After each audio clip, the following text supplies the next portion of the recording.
QLD나 TQQQ를 들고 계신 분이라면 이미 한 번은 이런 생각을 해보셨을 겁니다.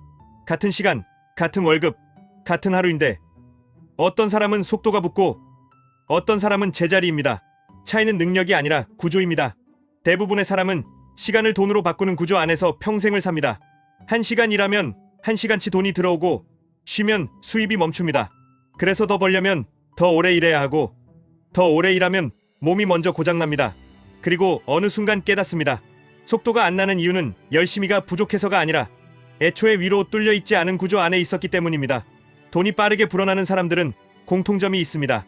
시간을 돈으로 바꾸는 게임에서 빨리 내려옵니다. 대신 시간을 자산으로 바꾸는 게임에 올라탑니다. 여기서 자산은 주식만 말하는 게 아닙니다. 반복해서 팔 수 있는 상품, 계속 들어오는 계약, 누적되는 고객, 쌓일수록 더 잘 팔리는 콘텐츠, 누적될수록 전환이 좋아지는 시스템, 이 모든 것이 자산입니다. 같은 2시간이어도 결과가 달라지는 이유가 여기 있습니다. 어떤 2시간은 오늘만 돈이 되고 끝납니다. 어떤 2시간은 다음 달에도, 다음 해에도 누적된 결과로 계속 돌아옵니다. 이 차이가 결국 상방이 열려 있느냐, 막혀 있느냐를 결정합니다. 상방이 열려 있다는 말은 벌 수 있는 최대치가 정해져 있지 않다는 뜻입니다. 내가 한 번 만든 것이 여러 번 팔리고 여러 사람에게 동시에 팔리고 내가 자는 동안에도 팔리는 구조입니다. 반대로 상방이 막혀 있다는 말은 내가 하루에 할 수 있는 일이 정해져 있어서 수입의 도같이 막힌다는 뜻입니다. 아무리 성실해도 어느 선에서 멈춥니다. 그런데 많은 분들이 착각합니다. 상방이 열린 구조를 가지려면 처음부터 크게 시작해야 한다고 생각합니다. 그래서 시작도 하기 전에 겁을 먹습니다. 하지만 현실은 반대입니다. 상방이 열린 구조는 처음에 작게 시작하는 사람이 더 유리합니다. 왜냐하면 작은 구조를 만들고 그 구조가 돌아가는 걸 확인하고 그 다음에 확장하면 되기 때문입니다. 처음부터 완벽할 필요가 없습니다. 움직이는 구조가 먼저입니다. 여기서 QLD와 TQQQ가 자연스럽게 연결됩니다. 왜 많은 분들이 레버리지 ETF에 끌릴까요? 이유는 단순합니다. 같은 방향으로 갈 때 속도가 빠르기 때문입니다. 물론 그만큼 흔들림도 큽니다. 상방만 열린 게 아니라 하방도 같이 열려 있습니다. 그래서 QLD나 TQQQ를 제대로 다루려면 결국 같은 결론으로 돌아옵니다. 구조가 있어야 합니다. 감정이 아니라 시스템으로 들어가야 합니다. 많은 분들이 레버리지 ETF를 단순히 한 방으로 봅니다. 빨리 벌고 싶으니까 크게 넣고 버티자. 이러면 대체로 무너집니다. 왜냐하면 레버리지는 방향만 맞추면 되는 게임이 아니라 변동성을 견디는 게임이기 때문입니다. 견딤은 의지로 되는 게 아닙니다. 견딤은 구조로 됩니다. 상방이 열린 소득을 만들 때도 똑같습니다. 초반에는 배달 알바보다 못 벌 수 있습니다. 왜냐하면 제로에서 기반을 만들기 때문입니다. 유튜브도 똑같습니다. 처음 몇 달은 조회수도 돈도 애매합니다. 그래서 대부분 그만둡니다. 그만두는 이유는 능력이 아니라 초반 구간을 버티게 해줄 구조가 없어서입니다. 투자도 같습니다. 특히 QLD, TQQQ 같은 상품은 초반에 흔들림이 큽니다. 수익이 날 때도 있지만 계좌가 흔들릴 때도 많습니다. 그때 필요한 건 두 가지입니다. 첫째, 버틸 수 있는 현금 흐름. 둘째, 흔들릴 때 내가 무엇을 할지 미리 정해놓은 규칙. 이 두 가지가 없으면 좋은 시나리오가 와도 중간에 떨어져 나갑니다. 그래서 오늘 핵심은 이겁니다. 빠르게 부자 된 사람들은 돈을 버는 방법을 바꾼 게 아니라 돈이 쌓이는 구조를 바꿨습니다. 그리고 그 구조의 중심에는 상방이 열린 소득, 그리고 그 소득을 다시 자산으로 보내는 루프가 있습니다. 여기서 QLD와 TQQQ는 루프의 엔진처럼 쓰일 수 있습니다. 엔진은 강력하지만 브레이크와 핸들이 없으면 사고가 납니다. 그럼 구조를 어떻게 만드느냐? 여기서부터가 진짜입니다. 첫 번째, 시간의 일부를 반드시 자산화 시간으로 떼어내셔야 합니다. 하루에 2시간이면 충분합니다. 핵심은 매일입니다. 일주일에 한 번 몰아서 하는 건 대부분 실패합니다. 이유는 간단합니다. 구조는 연속성이 있어야 돌아갑니다. 유튜브든 상품이든 서비스든 투자든 끊기면 다시 제로에서 시작하는 느낌이 듭니다. 그 피로감이 사람을 꺾습니다. 두 번째, 자산화의 대상은 하나로 좁히셔야 합니다. 유튜브, 스마트 스토어, 전자책, 강의, 공동구매, 블로그 다 해보면 되지 않을까? 이렇게 가면 대체로 아무것도 안 됩니다. 상방이 열리는 지점은 집중해서 나옵니다. 하나를 정하고 그 안에서 반복을 쌓아야 합니다.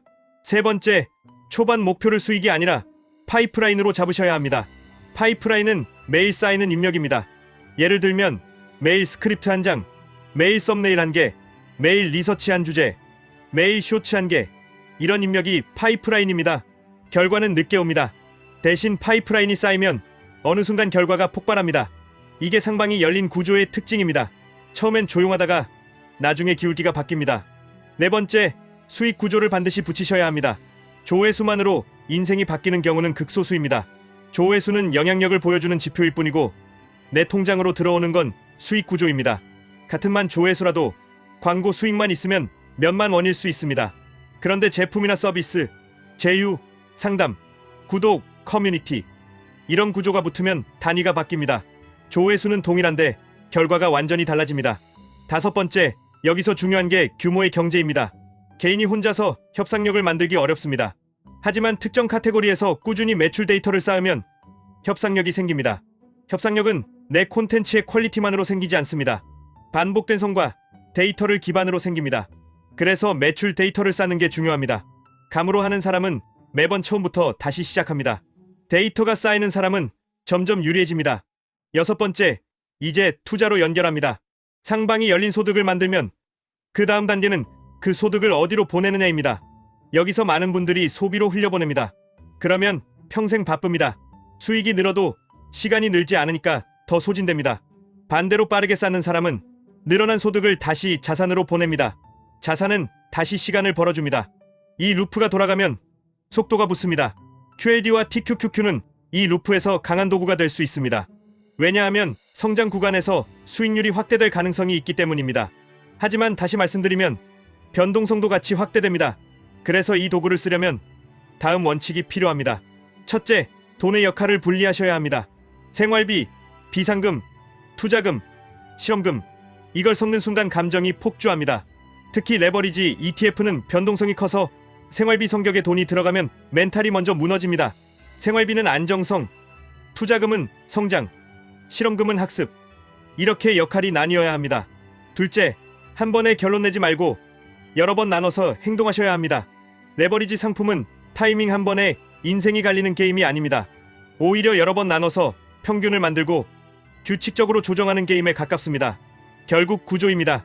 셋째, 내가 매수할 때와 매도할 때의 기준을 미리 정해 두셔야 합니다. 기준 없이 들어가면 수익 구간에서는 더 욕심이 나고 손실 구간에서는 더 공포가 옵니다. 그때마다 결정을 하면 결정 자체가 손실이 됩니다. 기준은 단순해야 합니다. 단순할수록 지킬 확률이 높습니다. 넷째, 레버리지 ETF는 인내가 아니라 체력이 필요합니다. 체력은 돈에서 나오고 돈은 현금 흐름에서 나오고 현금 흐름은 상방이 열린 소득에서 나옵니다. 결국 다시 처음으로 돌아옵니다. 투자만으로 모든 걸 해결하려는 순간 투자에 내 인생의 숨통을 맡기는 꼴이 됩니다. 그건 위험합니다. 그러면 현실적으로 이렇게 가시면 됩니다.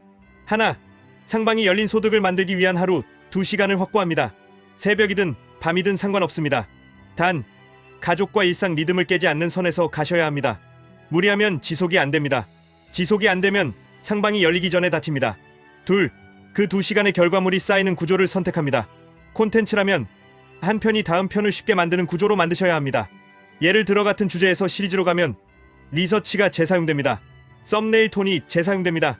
포맷이 재사용됩니다. 이게 곧 규모의 경제입니다. 셋, 수익 구조는 처음부터 붙입니다. 거창할 필요 없습니다. 제휴 링크 하나, 상담 신청 하나, 뉴스레터 구독 하나, 무료 자료 하나, 뭐든 좋습니다. 중요한 건 조회수와 돈의 연결선을 초반부터 만들어 놓는 것입니다. 이 연결선이 없으면 조회수가 늘어도 수익은 늘지 않습니다. 그때 좌절합니다. 넷, 들어오는 돈의 일부를 자동으로 자산으로 보냅니다. 여기서 QLD나 TQQQ를 선택하실 수도 있고 더 안정적인 자산을 섞으실 수도 있습니다. 핵심은 자동화입니다. 자동화가 되면 감정이 개입할 틈이 줄어듭니다. 감정이 줄어들면 지속이 늘어납니다. 지속이 늘어나면 통계가 내 편이 됩니다. 다섯, 공격적인 자산일수록 비중은 낮게 시작합니다. 낮게 시작하면 학습할 시간이 생깁니다. 학습 없이 큰 돈이 들어가면 시장이 아니라 내 감정이 나를 때립니다. 여섯, 분기마다 한 번만 점검합니다. 매일 계좌를 보면 좋은 구조돈이다. 특히 레버리지 ETF는 일일 변동이 커서 매일 보면 매일 흔들립니다. 구조를 만들고 싶은 사람은 의사결정을 줄여야 합니다. 결정이 많아질수록 실수도 늘어납니다. 여기까지 오면 이제 어떤 변화가 생기냐면 돈을 버는 방식이 바뀝니다. 처음에는 노동소득이 전부입니다. 시간이 없어서 답답합니다. 그런데 어느 순간 콘텐츠가 쌓입니다. 연락이 옵니다. 협업이 생깁니다. 상품이 팔립니다. 그 돈이 다시 자산으로 들어갑니다. 자산이 흔들려도 현금 흐름이 받쳐줍니다. 그때부터 멘탈이 바뀝니다. 흔들림이 공포가 아니라 기회로 보이기 시작합니다. 그게 진짜 강함입니다. 자주 받는 질문을 정리해 드리겠습니다. 첫째, 지금 시간이 정말 없습니다. 이런 경우에는 시간을 만드는 게 아니라 시간을 옮겨야 합니다. 스마트폰 보는 시간, 무의미한 정보 소비 시간, 잠들기 전 1시간, 이걸 옮기셔야 합니다. 하루 2시간이 처음부터 나오지 않아도 됩니다. 처음엔 30분이라도 됩니다. 단 매일이어야 합니다. 둘째, 가족이 반대합니다. 이 경우에는 설득보다 증명이 먼저입니다. 말로 설득하려고 하면 싸움이 됩니다. 작은 결과로 증명하면 분위기가 바뀝니다. 그래서 처음 목표는 대박이 아니라 작게라도 첫 수익을 만드는 것입니다. 첫 수익은 돈이 아니라 신뢰를 만듭니다. 셋째, 조회수가 안 나옵니다. 조회수는 실력의 결과이기도 하지만 데이터의 결과이기도 합니다. 제목과 썸네일은 반복하면 늡니다. 반복하려면 부담이 낮아야 합니다. 그래서 포맷을 고정하는 게 좋습니다. 매번 새로 만들면 매번 새로 고통받습니다. 넷째, QLD나 TQQQ는 너무 위험하지 않나요? 위험합니다. 그래서 구조가 필요합니다. 비중, 규칙, 분할, 점검주기, 생활비 분리. 이게 없으면 위험하고 이게 있으면 다룰 수 있는 도구가 됩니다. 도구는 선도 악도 아닙니다. 내가 어떻게 쓰느냐가 전부입니다. 다섯째, 그러면 결국 유튜브로 돈 벌어서 레버리지 ETF 사라는 얘기인가요? 핵심은 유튜브가 아닙니다. 핵심은 상방이 열린 소득입니다. 그게 유튜브가 될 수도 있고 다른 서비스가 될 수도 있고 제품이 될 수도 있습니다. 그리고 그 소득을 소비가 아니라 자산으로 보내는 루프가 핵심입니다. QLD와 TQQQ는 그 루프에서 속도를 올릴 수도 있는 선택지입니다. 하지만 속도는 방향과 브레이크가 있을 때만 의미가 있습니다. 마지막으로 오늘 한 문장만 가져가시면 됩니다.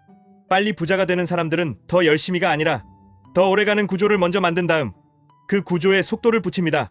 투자는 원금 손실이 발생할 수 있으며 본 영상은 교육 목적이며 투자 판단의 책임은 본인에게 있습니다.